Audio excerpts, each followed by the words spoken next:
ない。踏切では止まって右、左を確認してから渡りましょう。右、左、渡れないよ。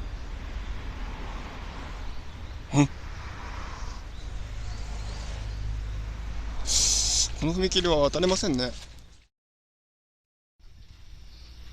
危ない。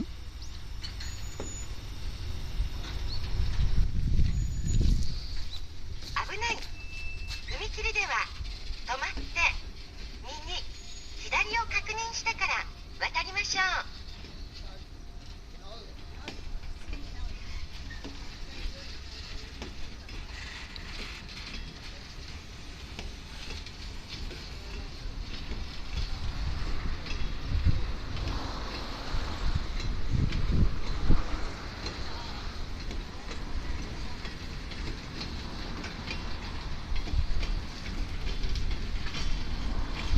危ない。踏切では止まって右、左を確認してから渡りましょう。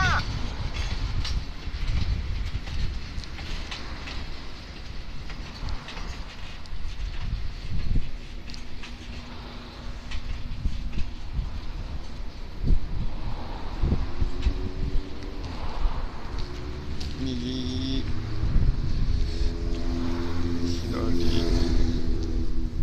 人が来るってことは電車来るんじゃねえのか。